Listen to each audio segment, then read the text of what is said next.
نبی کی 4 بیٹیاں تھیں. سب سے بڑی بیٹی کا نام کیا تھا؟ کوئی بتا سکتا ہے؟ ادھر سے کوئی بتائے. نبی کی بڑی بیٹی کا نام، نبی کی بڑی بیٹی کا نام زینب. اور داماد کا نام، زینب کے شوہر کا نام بولو. نہیں معلوم؟ کیا تقریر سنتے ہیں آپ لوگ؟ تقریر سن سن کے بوڑھے ہو گئے اور آج تک نبی کی بیٹیوں کا نام نہیں معلوم، نبی کے دامادوں کا نام نہیں معلوم.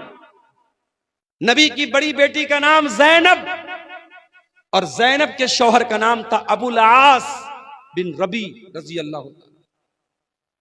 نبی کی دوسری بیٹی نام تھا رقیہ، ان کے شوہر کا نام عثمان غنی.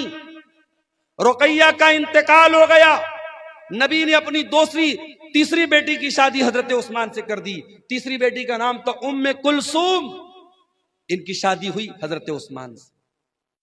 دنیا میں حضرت عثمان اکلوتے ایسے انسان ہیں جن کی شادی میں، جن کے نکاح میں نبی کی 2 بیٹیاں آئی ہیں. اور رقیہ ان کی بھی شادی ہوئی، اور رقیہ کا جب انتقال ہوا تو ام کلثوم کی شادی حضرت عثمان غنی سے. اور نبی کی سب سے چھوٹی بیٹی، سب سے چوتھے نمبر کی بیٹی کا نام تھا فاطمہ، ان کی شادی کس سے ہوئی؟ حضرت علی سے. میرے پیارے ساتھیوں، نبی نے اپنے بیٹیوں کے رشتے کرنے میں دینداری دیکھی ہے. نبی نے روپیہ پیسہ نہیں دیکھا ہے، نبی نے زمین و جائیداد نہیں دیکھی. آپ نے سب سے لاڈلی بیٹی، سب سے چھوٹی بیٹی حضرت فاطمہ کا جب نکاح طے کیا حضرت علی کے ساتھ، حضرت علی کے پاس کچھ بھی نہیں تھا.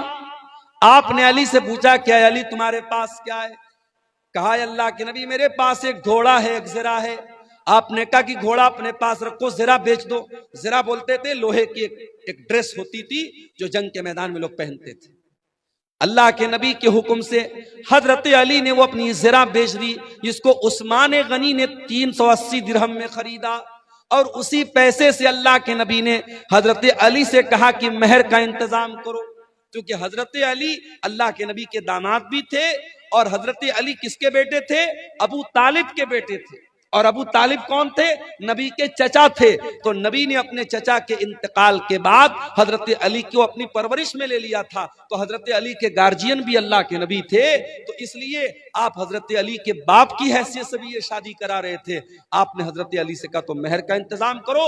اور اس کے بعد چونکہ نئی گرستی تھی، نیا گھر بنانا تھا، حضرت علی کے پاس کچھ نہیں تھا، تو اللہ کے نبی نے حضرت علی ہی کے پیسے سے ایک تکیہ خریدا، ایک چادر خریدا، اور ایک پانی کا برتن مشکیزہ، ایسی ضرورت کی 4-5 چیزیں خریدی ہیں. کچھ لوگ اس کو جہیز کا نام دیتے ہیں، معاف کیجئے یہ جہیز نہیں، یہ حضرت علی ہی کے پیسے سے اللہ کے نبی نے اس کو لیا تھا اور اپنی بیٹی کو دیا تھا.